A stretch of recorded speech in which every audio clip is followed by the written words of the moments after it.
किराएदार बेटा। उठ जा नालायक, सुबह के 8 बजने को है। तुझे एग्जाम नहीं देना क्या? थोड़ी देर और सोने दीजिए ना पापा। तू उठता है या फिर मैं तेरे ऊपर पानी फेंकूं? रोज गधों की तरह सोता रहता है, पेपर की कोई टेंशन ही नहीं है। और एक हमारा समय था जब हम पेपर में फेल होने के डर से रात भर पढ़ा करते थे, सो ही नहीं पाते थे। तो क्या आप उसका बदला मुझसे लेंगे? मैं 15 मिनट बाद उठ जाऊंगा, आप प्लीज जाइए, मुझे डिस्टर्ब मत कीजिए। इतना कहकर रौनक रजाई ढककर फिर से सो जाता है। तू वैसे नहीं मानेगा, रुक मैं अभी पानी लेकर आता हूं। बस फिर क्या था, इतना कहकर वो भागते हुए बाथरूम में जाते हैं और पानी की एक बड़ी सी बाल्टी लाकर रौनक के ऊपर फेंक देते हैं। पानी पड़ते ही रौनक झट से उठ जाता है। ये आपने क्या किया पापा? अब तो उठेगा नहीं तो यही करना पड़ेगा ना। वैसे थैंक्स डैड, आपके कारण ना अब मुझे नहाने की भी जरूरत नहीं पड़ेगी। चलिए अब आप माँ से बोलकर मेरे कपड़े निकलवा दीजिए, तब तक मैं ब्रश कर लेता हूँ। वैसे कल ना आप एक काम और करना, नहलाने के साथ साथ मुझे ब्रश भी करवा देना। ये ब्रश करने में ना मुझे बहुत आलस आता है। रौनक की बातों से अरविंद का मुंह खुला का खुला रह जाता है। वो अपनी पत्नी कमला के पास जाता है और रौनक की हरकतों के बारे में बताता है, जिसे सुन उसकी पत्नी हंसने लगती है। तुम अपने बेटे को समझाने के बजाय हंस रही हो। रौनक बच्चा है, धीरे धीरे सुधर जाएगा, आप क्यों उसके पीछे पड़े रहते हो? अभी नहीं सुधरेगा तो कब सुधरेगा? 10वीं क्लास में है रौनक, वो अब कोई बच्चा नहीं रहा। अरविंद की इतना बोलते ही वहां रौनक भी आ जाता है। क्या डैड, मैंने आपको एक काम दिया था, वो भी नहीं हुआ आपसे। अरे क्या हुआ बेटा?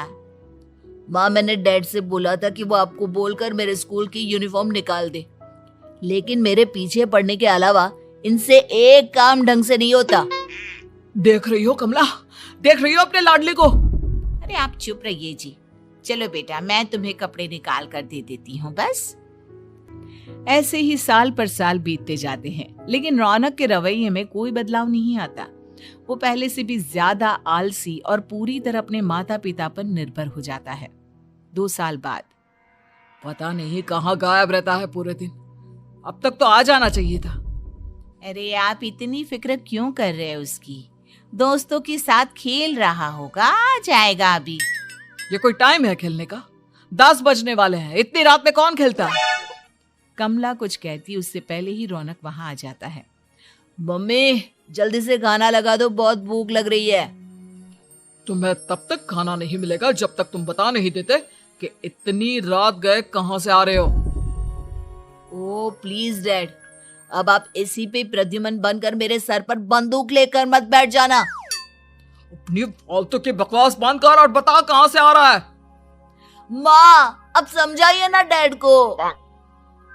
बता देना बेटा, इनको भी तसल्ली हो जाएगी। आप बोल रही हैं तो बता देता हूँ, मैं दोस्तों के साथ मूवी देखने गया था, इसलिए देर हो गई। तो इन सब चीजों में मेरे पैसे उड़ाता है? कभी 1 रुपया कमाने के बारे में सोचा है तूने? जब देखो हवा की तरह पैसे उड़ाता रहता है। माँ अब आप इन्हें चुप करा दीजिए, वरना ना मुझे गुस्सा आ जाएगा। अच्छा क्या कर लेगा? बता ना क्या कर लेगा तू? वैसे बात तो ठीक ही है, मैं कर ही क्या सकता हूँ। पैसे तो फिर भी मैं आपसे ही मांगूंगा ना। चलिए अब ये सब बात छोड़िए और मम्मी मेरे लिए खाना लगा दीजिए। अभी लगा देती हूँ बेटा। मैं बता रहा हूँ कमला, एक दिन ये ऐसे ही बिगड़ जाएगा। उफ़ो, आप क्यों इतना पीछे पड़े रहते हो मेरे बच्चे के? बात की बाद में देखेंगे, अभी आप शांति से उसे खाना खाने देंगे। अगले दिन, डैडी मुझे 10,000 रुपए चाहिए। हाँ? अब इतने पैसे क्यों चाहिए तुझे? डैड आप बिना सवाल किए कभी पैसे नहीं दे सकते क्या? जब तक तू बताएगा नहीं तुझे पैसे भी नहीं मिलेंगे। अरे अब आप अपने बेटे को पैसे भी नहीं दे सकते? नालायक, तेरी उम्र के लोग नौकरी करते हैं और एक तू है जो नौकरी करने का नाम ही नहीं लेता कभी। आप लोगों के होते हुए भला मैं नौकरी क्यों करूं? अरे हम कब तक पैसे देंगे तुझे? तुझे भी तो अपने पैरों पर खड़ा होना होगा ना। कौन सा उधार के पैरों पर खड़ा हूं? अपने ही तो पैरों पर खड़ा हूं मैं।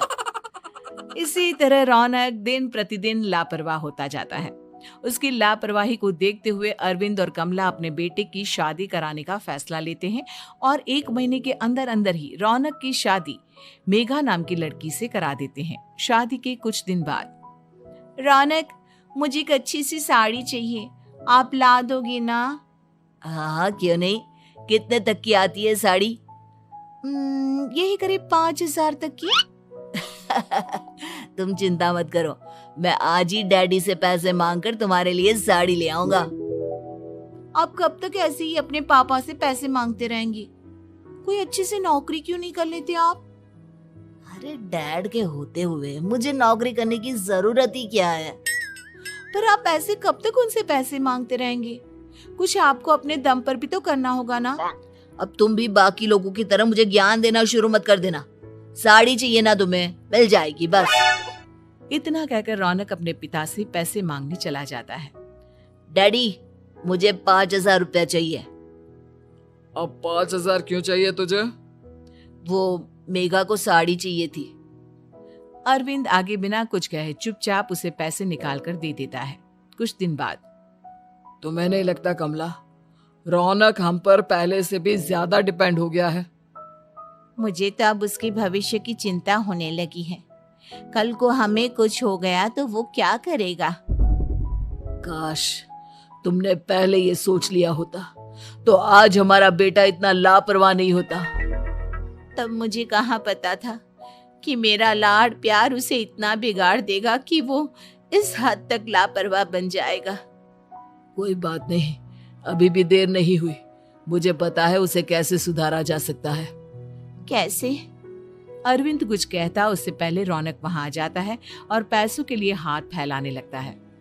डैड, मैं और मेघा बाहर घूमने जाना चाहते हैं। अरे वाह, ये आज सूरज कहाँ से निकला है? Dad please. अच्छा चलो, अब मुद्दे की बात करो। मुझे अब 25,000 चाहिए। अब तुम्हें 1 रुपया भी नहीं मिलने वाला। अगर तुम्हें पैसों की इतनी ही जरूरत है तो कोई ढंग की नौकरी कर लो। मम्मी, आप कुछ कहिए ना डैड को। बेटा, वो गलत क्या बोल रहे हैं? ये सब हम तेरे भले के लिए ही तो कर रहे हैं। मम्मा, मैंने बताया ना आपको, मुझे नहीं करनी कोई जॉब वॉब। तो ठीक है, निकल जाओ हमारे घर से। तुम्हारे जैसे लोगों के लिए मैंने ये घर खड़ा नहीं किया है। जितना ये घर आपका है ना, उतना ही मेरा भी है। मैं कहीं नहीं जाने वाला। जाना तो पड़ेगा ही तुझे, क्योंकि अब मैं तेरा कोई भी खर्चा नहीं उठाने वाला। ठीक है, मत उठाइए मेरा खर्चा, मैं अपने दम पर भी जी सकता हूँ। तो बेशर्मों की तरह अब तक यहाँ क्यों खड़ा है? अपना सामान ले और निकल जाए यहाँ से। रौनक पैर पटकते हुए वहां से चला जाता है। घर से निकालना जरूरी है क्या उसे? बिना पैसों के कौन रखेगा उसे किराए पर? अगर उसका भविष्य सुधारना है तो हमें अपने दिल पर पत्थर रखकर ये कदम उठाना ही होगा। दोनों बात कर रहे होते हैं कि रौनक अपनी पत्नी के साथ एक बड़ा सा बैग लेकर घर से निकल जाता है, लेकिन घर से बाहर उसे कोई भी मुफ्त में अपने घर किराए पर नहीं रखता। अंत में थक हार कर वो फिर से अपने घर चला जाता है। क्या हुआ? थोड़ी देर पहले तो दहाड़ते हुए घर से निकला था, अब क्या हुआ? नहीं रखा ना किसी ने तुझे किराए पर?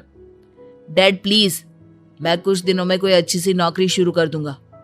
आप तब तक तो हमें रख लीजिए प्लीज।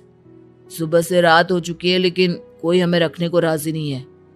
अब आप ही बताइए, इतनी रात को मैं मेघा को लेकर कहाँ जाऊंगा? ठीक है ठीक है, बहू की वजह से मैं तुझे घर पर रख रहा हूँ, लेकिन तू इस घर में एक बेटे की नहीं बल्कि एक किराएदार की हैसियत से रहेगा। 3 महीने है तेरे पास। इन 3 महीनों के अंदर अंदर मुझे तेरी पहली तनख्वाह हाथ में चाहिए, समझ गया? पक्का डैड, इन 3 महीनों के अंदर अंदर तो कोई बढ़िया सी नौकरी ढूंढ ही लूंगा मैं। ऐसे ही धीरे धीरे समय बीतने लगता है और अरविंद के दिए 3 महीनों में से 2 महीने बीत चुके होते हैं। पापा जी ने हमें 3 महीने दिए थे, जिसमें से 2 महीने तो बीत चुके हैं। अब ये आखिरी महीना बचा है। अरे तुम चिंता मत करो, आज मेरा ना 2 जगह इंटरव्यू है, दोनों में से कहीं ना कहीं तो जॉब लग ही जाएगी। अच्छा, all the best. Raunak interview के लिए निकल जाता है, जिसके बाद शाम में रौनक घर आता है। कैसा गया इंटरव्यू? आपकी नौकरी लगी या नहीं? अरे पहले सांस तो ले लेने दो अच्छे से। बताइए ना, मुझसे तो जरा भी इंतजार नहीं हो रहा है। वो दरअसल बात यह है कि मेरी नौकरी तो लग चुकी है, लेकिन पैसे बहुत कम है। कितने पैसे हैं? 15,000। इतने में अरविंद और कमला मिठाई का डिब्बा लेकर आ जाते हैं। बधाई हो बेटा। हम जानते थे तेरी जॉब जरूर लगेगी। लेकिन मेरी सैलरी बहुत कम है मम्मा। कम है तो क्या हुआ, धीरे धीरे बढ़ जाएगी। हाँ बेटा, हम तो बस चाहते थे कि तू अपने पैरों पर खड़ा हो जाए। मतलब अब आप मुझे घर से नहीं निकालेंगे? नहीं, ये सब हमने तुझे जिम्मेदार इंसान बनाने के लिए किया था। Thank you mummy papa. अगर आप दोनों ऐसा नहीं करते तो मुझे कभी अपनी जिम्मेदारियों का एहसास तक नहीं होता। आज आपने मुझे सिखा दिया कि इंसान का अपने पैरों पर खड़ा होना भी जरूरी होता है।